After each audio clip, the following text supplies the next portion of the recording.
Movie की शुरुआत में हम देखते हैं कि एक बेहोश आदमी तेजी से आसमान से नीचे गिर रहा है, लेकिन जमीन से टकराने से पहले वह अचानक जाग जाता है और सही समय पर पैराशूट खोल देता है। पेड़ों से टकराते हुए वह नीचे गिरता है। कुछ समय बाद उसे होश आता है तो वह देखता है कि उसके चारों तरफ घना जंगल है। हालांकि अच्छी बात यह थी कि उसके पास हथियार अभी भी मौजूद थे और इस शख्स का नाम रॉय है। इससे पहले कि वह कुछ समझ पाता तभी एक और आदमी पेड़ों से टकराते हुए नीचे गिरता है और उठते ही रॉय पर गन तान देता है। रॉय उसे गन नीचे करने को कहता है। इसी बीच एक और तीसरा आदमी उनके बीच आकर गिरता है। गिरते ही उसकी मौत हो जाती है। शायद वह लैंड करने से पहले अपना पैराशूट नहीं खोल पाया था। तभी अचानक उन पर कोई गोलियां चलाने लगता है। रॉय किसी तरह खुद को संभालते हुए गोली चलाने वाले शख्स को ढूंढ निकालता है और उस पर गन तान कर कहता है, गोली चलाना बंद करो, हम तुम्हारे दुश्मन नहीं हैं। असल में यह आदमी निकोलाई होता है। रॉय पूछता है, तुम यहाँ कैसे पहुँचे? निकोलाई बताता है, मैं जंग लड़ रहा था। तभी अचानक एक तेज रोशनी हुई। जब मेरी आंख खुली तो मैं आसमान से नीचे गिर रहा था।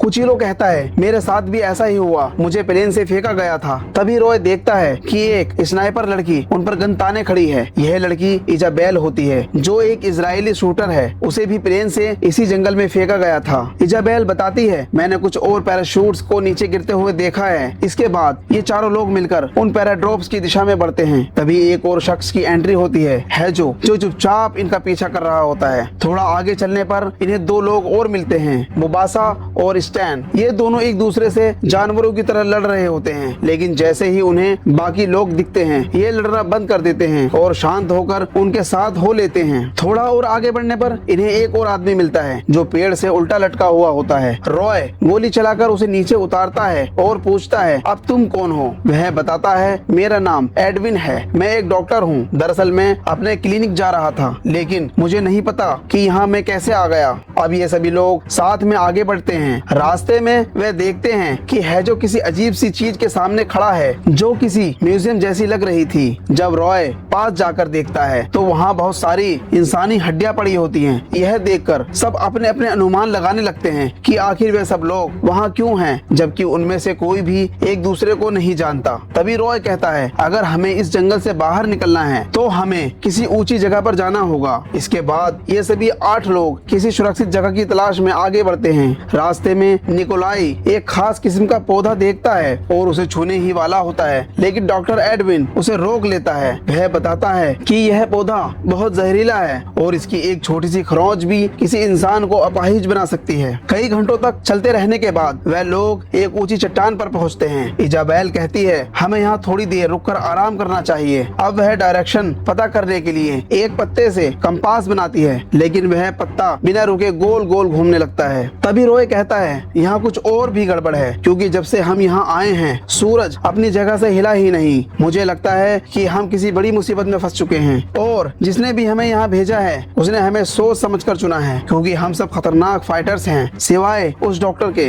अब कुछ देर आराम करने के बाद सभी लोग एक बार फिर जंगल की ओर बढ़ने लगते हैं। तभी उन्हें कपड़े से ढका हुआ एक पिंजरा दिखाई देता है। सभी लोग उसे बड़ी सावधानी से खोलते हैं, लेकिन वो पिंजरा अंदर से खाली होता है। तभी स्टैन की नजर पेड़ों पर पड़ती है। वह देखता है कि वहाँ कई पिंजरे लगे हुए हैं। शायद इन पिंजरों में किसी जानवर को बंद करके आसमान से नीचे फेंका गया होगा, लेकिन सवाल यह है, उन्हें ऊपर से फेंकने वाला कौन है? इसका जवाब किसी के पास नहीं होता। इसी रहस्य को जानने के लिए सभी लोग आगे बढ़ते हैं। चलते चलते अचानक मुबासा ठोकर खाकर जमीन पर गिर जाता है, क्योंकि वहाँ एक बहुत ही खतरनाक जाल बिछा हुआ था और फिर अचानक चारों तरफ से उन पर हमला शुरू हो जाता है। अब सभी लोग खुद को उन नुकीली लकड़ियों और छुपे हुए खतरों से बचाने की कोशिश करते हैं। भागते हुए इजाबेल एक ट्रैप में फंसकर एक गहरे गड्ढे में गिर जाती है। उस गड्ढे के अंदर नुकीली लकड़ियां लगी होती हैं, लेकिन रॉय वहां पहुंचकर इजाबेल को समय रहते बचा लेता है। फिर स्कोप से देखने पर इजाबेल को उस लोकेशन का पता चल जाता है जहां से ये जाल बिछाया गया था। अब जब सभी लोग उस जगह पहुंचते हैं तो देखते हैं कि वहां एक आदमी मरा पड़ा है। डॉक्टर एडविन उस आदमी को चेक करता है और बताता है यह बॉडी करीब 2 हफ्ते पुरानी है। तभी निकोलाई को उसकी पॉकेट से एक डायरी मिलती है, जिससे यह साफ हो सकता है कि वह आदमी एक अमेरिकन सोल्जर था। रॉय समझ जाता है कि इसने ये जाल किसी और के लिए बिछाया था, जो साइज में हमसे बहुत बड़ा है, लेकिन वो किसी तरह बच निकला और इस आदमी को मार दिया। अब जब सभी लोग वहाँ से जाने लगते हैं तभी मुबासा को अचानक एहसास होता है कि शायद कोई उन्हें देख रहा है, लेकिन कुछ न दिखने की वजह से वह ज्यादा ध्यान नहीं देता। सभी लोग जंगल के किनारे तक पहुंच जाते हैं, लेकिन वहाँ का नजारा सभी के होश उड़ा देता है। जब ये लोग आसमान की तरफ देखते हैं तो उन्हें वहाँ कई अजीबोगरीब प्लैनेट्स दिखाई देते हैं, ऐसे प्लैनेट्स जिन्हें उन्होंने पहले कभी नहीं देखा था। यानी अब एक बात तो पक्की हो जाती है, ये लोग धरती से बहुत दूर आ चुके हैं। इसके बाद रॉय यहाँ से निकलने के लिए एक नया प्लान बनाता है। सभी लोग एक बार फिर जंगल की तरफ लौटने लगते हैं। तभी एक ड्रोन उनके ऊपर से गुजरता है और अचानक कुछ जंगली जानवर उन पर हमला कर देते हैं। ये लोग भी पलटवार करते हैं और कई जानवरों को मार गिराते हैं। वहीं स्टैन बचकर भागने की कोशिश करता है क्योंकि उसके पास गन नहीं होती, लेकिन मुंबासा उसकी जान बचा लेता है। उधर इजाबेल की गन में सिर्फ एक ही गोली बचती है, इसलिए वह खुद की जान लेने की कोशिश करने लगती है। लेकिन तभी एक सीटी की आवाज आती है और सभी जानवर वहाँ से भाग जाते हैं। अब रॉय को समझ आता है कि इस जंगल में कोई है जो उनका शिकार करना चाहता है। उसने जानबूझकर कुत्तों को भेजा ताकि सभी लोग अलग हो जाएं और वह उन्हें आसानी से मार सके। तभी मुबासा नोटिस करता है कि उनका एक साथी गायब है। अचानक उन्हें किसी के चिल्लाने की आवाज आती है, कोई मदद के लिए पुकार रहा था। जब ये लोग पास जाकर देखते हैं तो पता चलता है कि वह शख्स घायल है। इजाबेल उसकी मदद करने के लिए आगे बढ़ती है, लेकिन रॉय उसे रोक लेता है क्योंकि उसे शक होता है कि ये एक जाल हो सकता है। रॉय एक पत्थर उठाकर कुचिंग की तरफ फेंकता है, तभी सच सामने आ जाता है। वह सही सोच रहा था। अब सभी लोग मिलकर फैसला करते हैं कि कुचिंग को यहीं छोड़ देना होगा क्योंकि उसे बचाने के चक्कर में सभी मारे जा सकते हैं। लेकिन इजाबेल इतनी निर्दयी नहीं थी कि उसे ऐसे ही तड़पते हुए छोड़ दे, इसलिए वह उसे गोली मार देती है ताकि उसे और दर्द ना हो। उसी समय हम देखते हैं कि कोई छुपकर उन सबको देख रहा होता है और जो भी वे बोलते हैं वही दोहराता है। अब रॉय कहता है, अगर हम भागे तो मारे जाएंगे, बेहतर होगा कि उस शिकारी को ही खत्म कर दें। इसके बाद वह कुत्ते के पैरों के निशानों को फॉलो करता है और कुछ देर बाद सभी लोग एक कैंप साइट तक पहुंच जाते हैं। यहाँ वे देखते हैं कि कुछ लाशें पेड़ों से उल्टी लटकी हुई हैं। उनके शरीर की खाल तक खींच ली गई है। चारों तरफ हड्डियों का ढेर लगा हुआ है, यानी कि इस प्लेनेट पर सिर्फ इंसानों का ही नहीं, जानवरों और अन्य जीवों का भी शिकार किया जाता है और मारे जाने के बाद उन्हें पेड़ों से उल्टा लटका दिया जाता है। तभी वे अपने सामने एक बहुत बड़े प्रेडेटर को देखते हैं जो बंधा हुआ था। जैसे ही निकोलाई उसे चेक करने के लिए पास जाता है, वह प्रेडेटर अचानक जाग जाता है और भयानक तरीके से चिल्लाने लगता है। यह देख इजाबेल तुरंत सभी को वहाँ से भागने के लिए कहती है। तभी मुबासा पर कोई हमला कर देता है और मौके पर ही उसकी मौत हो जाती है। वहीं रॉय को एक अजीब सी आकृति दिखाई देती है। वह उस पर गोलियां चलाने लगता है और अपने साथियों को यहाँ से भागने के लिए कहता है। अब सभी लोग अपनी जान बचाकर वहाँ से भागते हैं क्योंकि एलियंस के एडवांस हथियारों का सामना करना आसान नहीं था। भागते हुए ये लोग एक पहाड़ी से लुढ़कते हुए नीचे झरने में गिर जाते हैं और तैरते हुए किसी सुरक्षित जगह की ओर बढ़ते हैं। तभी एक ड्रोन उड़ता हुआ उनके ऊपर से गुजरता है और उनकी लोकेशन का पता लगाकर वापस कैंप की तरफ चला जाता है। यहाँ हमें पता चलता है इस जगह पर एक नहीं बल्कि 3 शिकारी प्रेडेटर मौजूद हैं। वही ये लोग झरने के पास एक गुफा में छिप जाते हैं। अब रॉय उन एलियंस के बारे में काफी कुछ जान चुका होता है। वह सभी को एकजुट होकर लड़ने की बात कहता है, जिसके बाद सभी लोग फिर से जंगल में जाकर छिप जाते हैं। तभी इजाबेल स्कोप की मदद से शिकारी को देख लेती है। अब ये लोग डॉक्टर एडविन को चारा बनाकर उनके सामने भेजते हैं। जैसे ही प्रेडेटर उसका पीछा करता है, इजाबेल उसे शूट कर देती है। जब ये पास जाकर देखते हैं तो पता चलता है कि वो कोई प्रेडेटर नहीं था बल्कि उनकी तरह आसमान से गिराया गया एक और जीव था। इजाबेल हैरान रह जाती है, उसका निशाना चूका था तो फिर गोली किसने चलाई। तभी अचानक रॉय के पीछे एक अदृश्य शिकारी प्रकट होता है जिसने उस क्रिएचर को मारा था।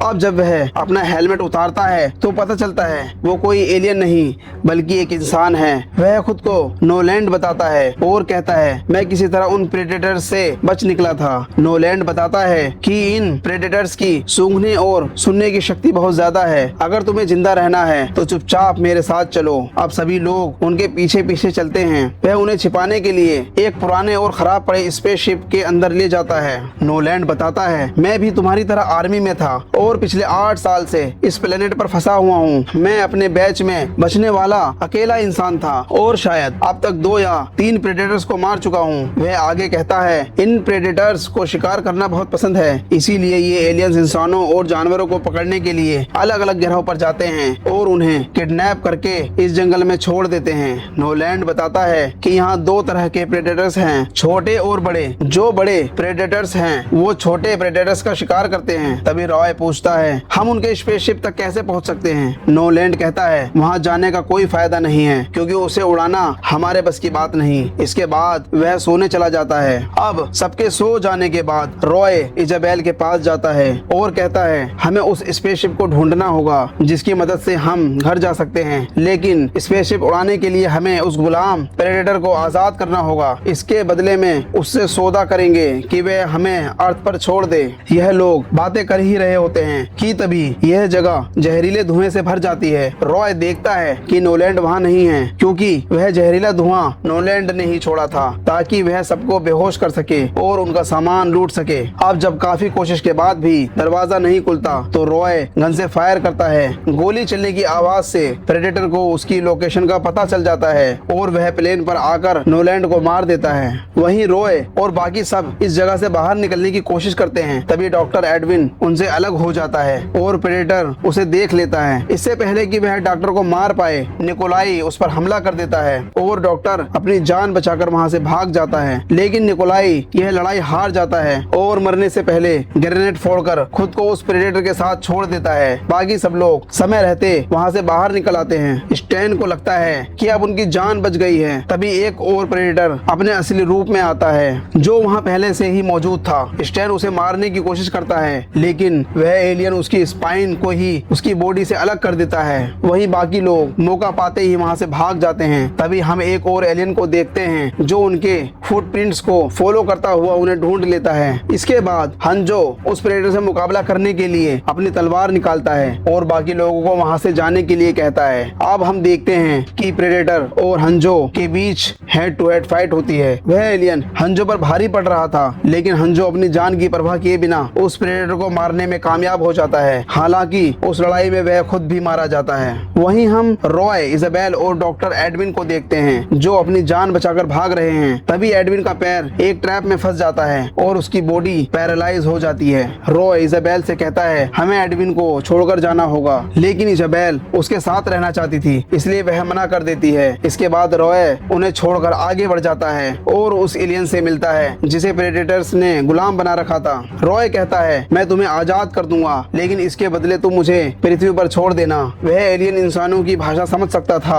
इसलिए वह रॉय के साथ सौदा कर लेता है। रॉय उसके हाथ पैर खोल देता है। इसके बाद वह स्पेसशिप को ऑन करता है और उसमें अर्थ की लोकेशन सेट कर देता है। वहीं हम एडविन और इजाबेल को देखते हैं जिन्हें उस प्रेडेटर ने किडनैप कर लिया है। वह उन्हें बलि देने के लिए उसी जगह लाता है जहां रॉय था। लेकिन तभी दोनों प्रेडेटर्स आपस में ही लड़ने लगते हैं जिसका फायदा उठाकर रॉय स्पेसशिप की तरफ भागने लगता है। वह बड़ा प्रेडेटर गुलाम प्रेडेटर को मार देता है, यानी जिसके साथ रॉय ने सौदा किया था वह मारा जाता है और वह उसके स्पेसशिप को भी उड़ा देता है जिसके अंदर रॉय था। वहीं हम इजाबेल और एडविन को देखते हैं जो एक गड्ढे के अंदर फंसे हुए हैं। हालांकि अब एडविन की बॉडी से पैरालाइज का असर खत्म हो चुका है। तभी एडविन अपना असली रंग दिखाना शुरू करता है और उस जहरीले चाकू से इजाबेल की बॉडी पर कट लगा देता है। इससे इजाबेल की बॉडी भी धीरे धीरे पैरालाइज होने लगती है। यहाँ हमें पता चलता है कि एडविन कोई ईमानदार डॉक्टर नहीं था बल्कि वह तो एक हत्यारा था जो पृथ्वी पर बेवजह लोगों को मारा करता था। इसलिए वह इस प्लेनेट पर रहकर प्रेडेटर्स का साथ देना चाहता था। लेकिन इससे पहले कि वह इजाबेल को मार पाता तभी रॉय वहाँ आ जाता है। दरअसल रॉय उस स्पेसशिप पर गया ही नहीं था।